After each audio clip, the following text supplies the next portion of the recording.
My son was airlifted to trauma, and my mother-in-law told me I was dead to her for missing dinner. The story begins with the narrator, our young father, 25 years old, sharing a quiet morning in his home. He's attentive, observant, and deeply connected to his son, a lively little boy of 4 who is just discovering the joy of breakfast cereal and morning cartoons. The father's voice carries warmth and sincerity, giving the audience an intimate window into his world. He notices the small details, the way his son's hair sticks up after a nap, the tiny gap in his front teeth, the soft murmur of him talking to his toy cars.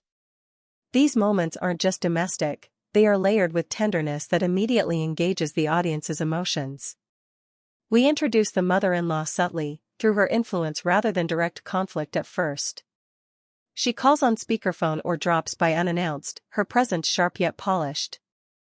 Her remarks are casual, almost joking, "Don't forget the family dinner tonight, or I'll tell everyone you've lost your mind." But beneath the surface is an unspoken expectation, family loyalty comes first, and deviation is not tolerated. The father notices the undercurrent of judgment in her tone but chooses to brush it off. His internal monologue shows hesitation and the anxiety of balancing love for his son with family pressures. Sensory details deepen the immersion. The warm morning sunlight slants through the kitchen window, illuminating the steam rising from a cup of coffee. The father wipes his hands on a towel, brushing off crumbs from a toast he just buttered for his son. He feels the soft weight of the boy leaning against his side, hears the gentle tick of the clock, the soft squeak of the floor under his slippers. Each small action conveys a sense of intimacy and grounded realism. This part also subtly foreshadows the tension to come. The son coughs lightly after breakfast, a small, almost dismissible symptom. The father notices but hesitates, torn between taking immediate action or reassuring himself that it's nothing serious. Meanwhile, the mother-in-law's voice looms in his mind, a quiet echo of judgment, "You can't miss family obligations." The contrast between the father's protective instincts and the pressure of social expectation builds an emotional undercurrent without overt drama.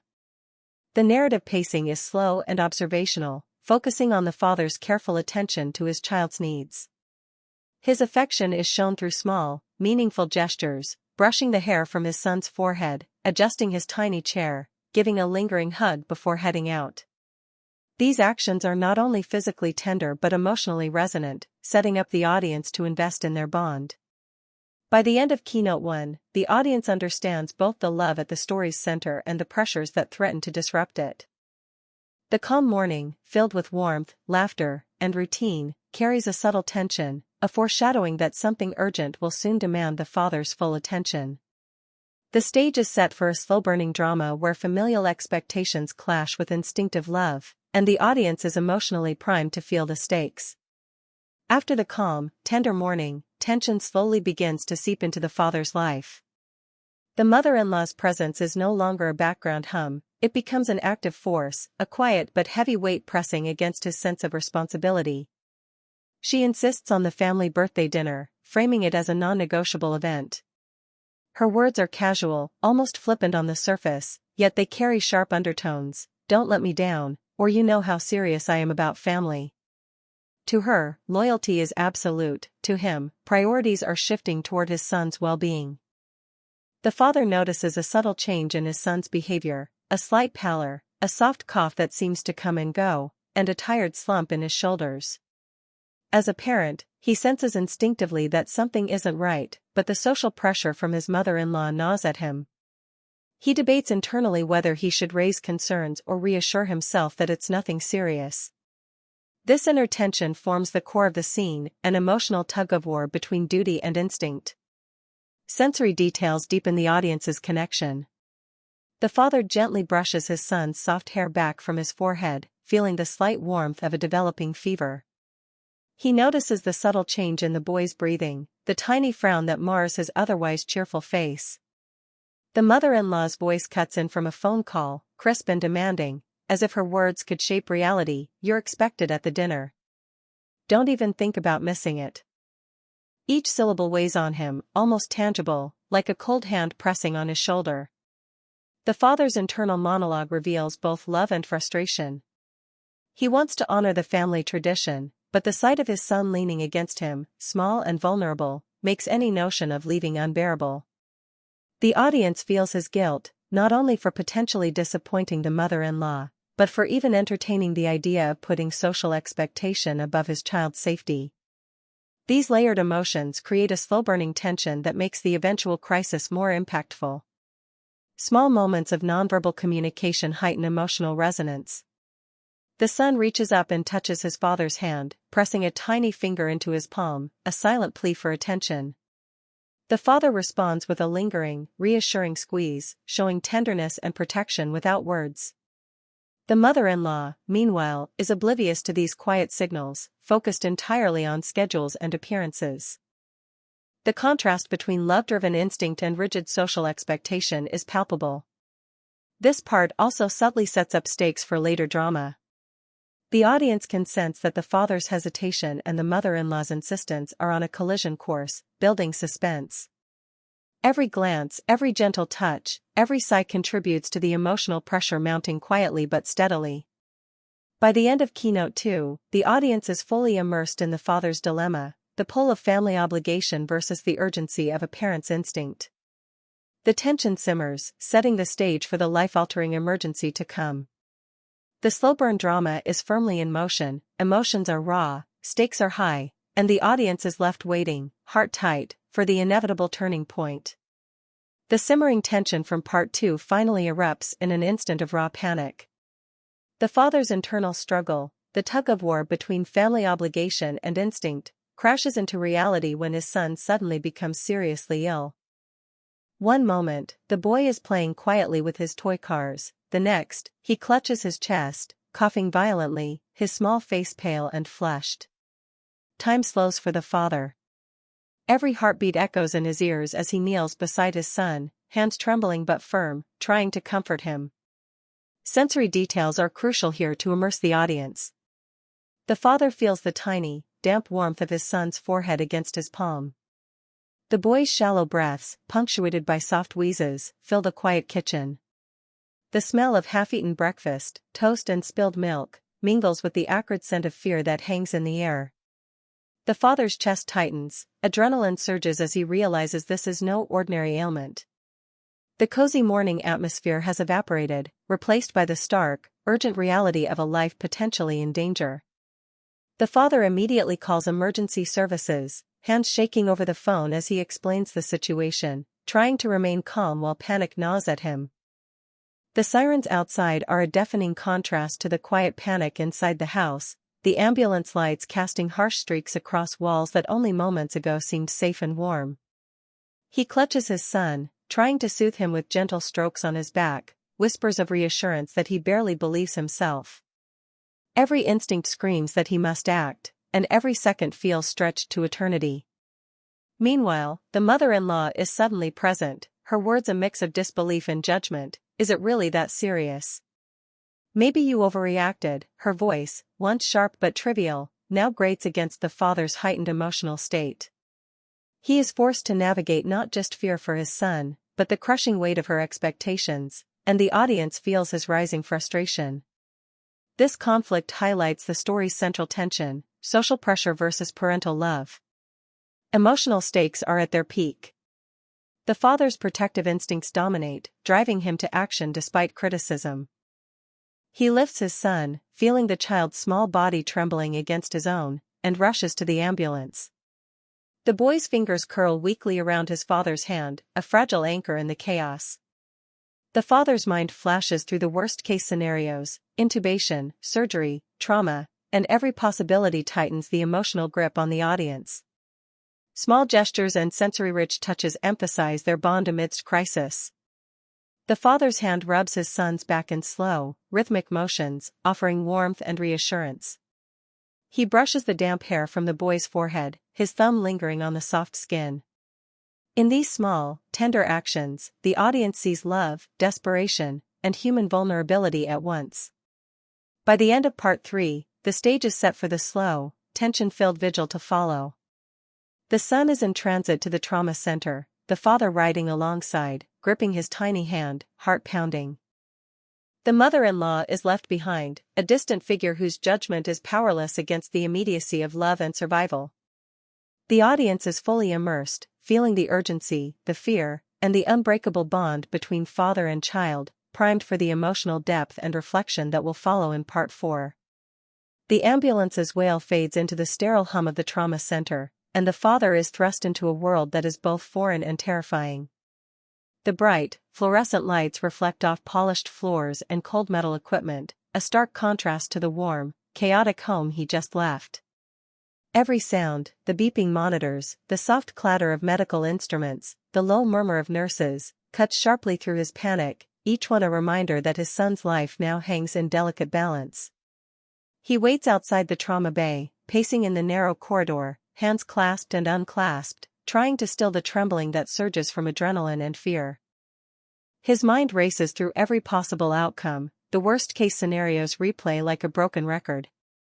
He remembers the cough, the sudden paleness, the way his son's tiny hand had clutched his own in desperate trust. Every memory sharpens the ache in his chest. Sensory details anchor the audience in this tense reality. The father notices the antiseptic scent of the hospital, sharp and biting in contrast to the familiar aromas of home. The cold touch of the plastic chairs beneath his hands feels alien, yet grounding, as he tries to maintain composure. The constant beeping of the monitors nearby seems to echo his heartbeat, a relentless rhythm of fear and hope. Every subtle sound, the rustle of a nurse's scrubs, the faint wheeze of a ventilator, magnifies his anxiety. The emotional intensity is heightened by moments of intimate, human connection. If a partner or close family member is present, they share quiet, grounding gestures, hands brushing over each other's in brief, supportive touches, a shoulder leaned against another in silent solidarity. These small, tender actions convey love, shared fear, and emotional closeness without needing words. Even a simple squeeze of a hand becomes a powerful anchor amid the chaos.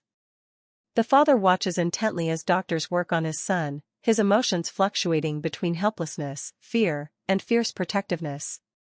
He whispers reassurances to his child, even if the boy is unconscious or sedated, brushing damp hair from his forehead, pressing a gentle kiss to the top of his head. These gestures are small but potent, conveying care, presence, and unbreakable devotion. Internally, the father reflects on the earlier tension with his mother-in-law and the expectations she imposed. In this stark environment, her judgment seems trivial and distant, replaced entirely by the raw, urgent need to protect and nurture. This contrast strengthens the emotional arc, highlighting the theme of prioritizing love and instinct over social obligation.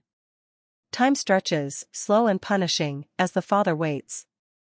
Moments that would normally pass unnoticed, the rhythm of his own breathing, the rise and fall of his son's chest, the flicker of shadows across the sterile walls, become magnified, laden with emotional weight. The audience is drawn into this liminal space, experiencing the anxiety, the anticipation, and the subtle intimacy that only crisis can reveal. By the end of Part 4, the slow-burning tension is at its peak, the father's love, vulnerability, and resilience are fully on display, and the audience is deeply invested in the outcome. The narrative has shifted from domestic normalcy to a high-stakes emotional crucible, setting the stage for confrontation and reflection with the mother-in-law in Part 5, and ultimately the story's resolution. The atmosphere in the hospital is thick with tension and emotion. After hours of waiting, watching doctors work tirelessly on his son, the father finally faces another kind of emotional challenge. His mother-in-law arrives. The contrast between the sterile, urgent environment of the trauma center and the sharp, familiar tone of her voice is jarring. She is dressed impeccably, as always, exuding control and authority, yet now that authority is weighed against the undeniable vulnerability of seeing her grandson in danger. Her first words are a mixture of judgment and surprise. "I can't believe this happened, were you even paying attention?" The father takes a deep breath, steadying himself, his mind replaying every moment since that morning. He feels the simmering anger, frustration, and fear all at once. This confrontation is not about the past, it's about the stark reality of priorities, values, and love. His response is firm but measured, each word chosen with care. He explains, quietly but decisively, that he acted out of instinct, that his son's well-being came before appearances or social expectation. Sensory-rich details heighten the intensity of the scene. The mother-in-law's perfume, a familiar floral scent, clashes with the antiseptic sharpness of the hospital. The father notices the slight tremor in her hands as she reaches toward her grandson, a rare crack in her otherwise commanding demeanor. He stands close, yet maintains space, brushing a hand over his son's tiny arm in reassurance. The soft beeping of monitors underscores every exchange, each sound amplifying the emotional gravity of the moment. Subtle physical gestures carry immense weight. The mother-in-law tentatively leans closer to her grandson, her fingers brushing his blanket, unsure of how to act in the face of real fear. The father's hand rests lightly on his son's chest, a quiet claim of protection, yet he allows her presence, showing both strength and restraint. These gestures speak louder than words, they convey the delicate negotiation of love, respect, and boundaries. Internally, the father reflects on the power dynamics that have shaped his relationship with the mother-in-law. He acknowledges her expectations, but he also realizes that love and instinct cannot, and should not, be dictated by social rules. The audience sees his growth. He is no longer hesitant or guilty, he is resolute, compassionate, and emotionally grounded. The mother-in-law's tone softens gradually. The initial rigidity gives way to tentative concern as she witnesses the father's unwavering devotion and the fragility of her grandson's condition. Their interaction becomes less a battle and more a negotiation of understanding, an emotional bridge forming between generations. Her earlier harshness begins to lose its edge, replaced by quiet reflection and tentative remorse. By the end of Keynote 5, the confrontation has achieved more than resolution of words, it has realigned the emotional hierarchy. The father has asserted the primacy of love over obligation, and the mother-in-law has glimpsed the limits of judgment in the face of life and death stakes. The audience is left with a sense of relief mingled with lingering tension, fully prepared for Part 6, Recovery and Emotional Resolution, where the story shifts from conflict to healing, bonding, and deeper emotional intimacy. The tension of the previous hours finally begins to ease as the child stabilizes. In the trauma center, the monitor's steady beeping has replaced the frantic alarms, a rhythmic reassurance that life is returning to normal. The father sits beside his son, exhausted but alert, his hand resting lightly on the boy's small, vulnerable chest. Every shallow breath and subtle movement of the child feels like a victory, a tangible sign of survival. The audience is drawn deeply into the intimacy of the moment, feeling the weight of both fear and relief. Sensory-rich details enhance the scene's emotional resonance. The antiseptic smell that once signified danger now mixes faintly with the comforting scent of clean hospital linens. The father brushes a soft curl of hair from his son's forehead, feeling the warmth of his skin under his fingertips. The soft padding of his own slippers on the cold tile contrasts with the heaviness in his chest, the mixture of fatigue, fear, and overwhelming love. Each gentle touch, each lingering squeeze of the hand, communicates care, reassurance, and unspoken gratitude for survival. The mother-in-law, who had arrived with judgment earlier, now stands quietly in the corner, visibly affected by the fragility of her grandson. Her expression has softened, her posture less rigid, as she observes the father's unwavering devotion. She tentatively reaches out, her hand brushing the edge of the blanket that covers her grandson, a silent gesture of connection and remorse. This moment reflects subtle relational reconciliation without grand gestures or melodrama, the power of vulnerability and presence. The father's internal reflections are central to the emotional resolution. He recognizes the importance of boundaries, of prioritizing love over obligation. His growth is evident, he no longer feels guilt for defying expectations. Instead, he feels validated in his choices and grounded in his values. The audience experiences his relief, his lingering anxiety transforming into quiet, steady calm. Romantic tension or partner support, if present, is woven into the scene through small, human gestures. Hands brush over each other in quiet comfort, a shoulder leaned against another's, a soft whisper of reassurance.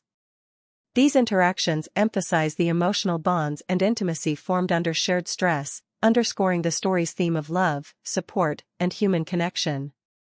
The narrative also begins to highlight healing for the family as a whole.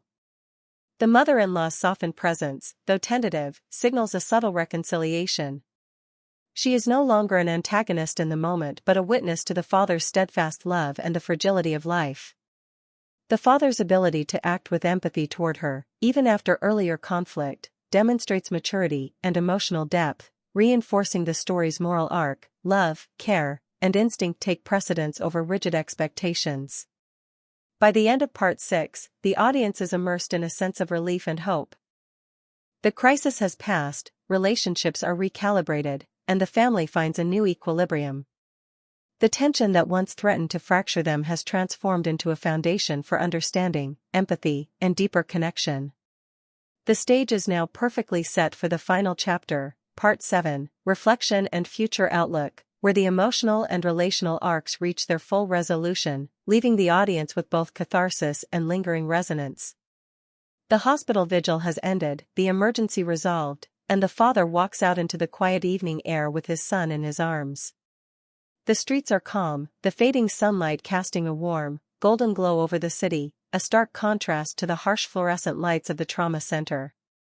The world feels softer, quieter, as if life itself has been momentarily paused, granting the father a chance to reflect on everything that has unfolded. Sensory details enrich this reflective moment. The father feels the light weight of his son asleep against his chest, tiny fingers curled around his thumb. He breathes in the faint scent of his child, a mixture of shampoo and lingering hospital antiseptic, and it grounds him, reminding him that survival and love outweigh every external expectation. The slight swaying of the father's steps and the rhythmic rise and fall of his son's chest create a slow, meditative cadence, almost a heartbeat of reconciliation and peace. The father reflects on the tumultuous journey over the past hours. The anxiety, the fear, the confrontation with the mother-in-law, and the urgent, life-altering decisions, it all crystallizes into clarity. He realizes that prioritizing his child's well-being was not only necessary but right, and that sometimes, love requires courage to resist societal pressures.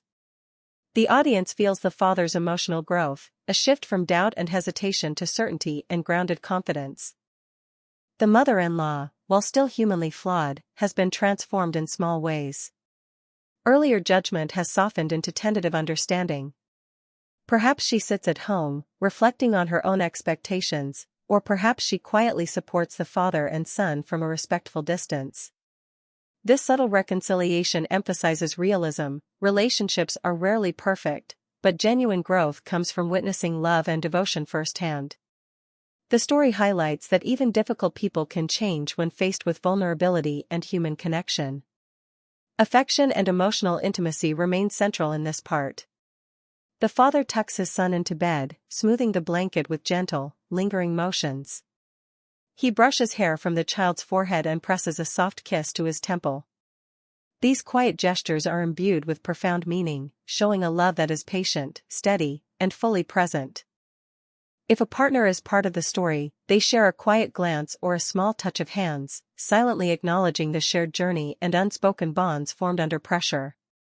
These moments are understated yet deeply satisfying for the audience, providing a visual and emotional payoff. The narrative also allows for introspection and moral reflection. The father understands that life's crises reveal true priorities. Love, care, and presence matter far more than judgment, appearances, or rigid expectations. He feels a renewed sense of responsibility and purpose, recognizing that the love he gives is both a shield and a guiding force for his son's future. By the end of Keynote 7, the audience experiences emotional resolution. The crisis has passed, relationships are subtly recalibrated, and the family has grown stronger, if imperfectly so, through adversity. The slow-burn tension, the fear, and the intimate gestures of love coalesce into a final sense of closure. Life returns to a quieter rhythm, but the impact of the experience lingers, leaving viewers with a sense of catharsis, hope, and a reminder of the enduring power of love, instinct, and family.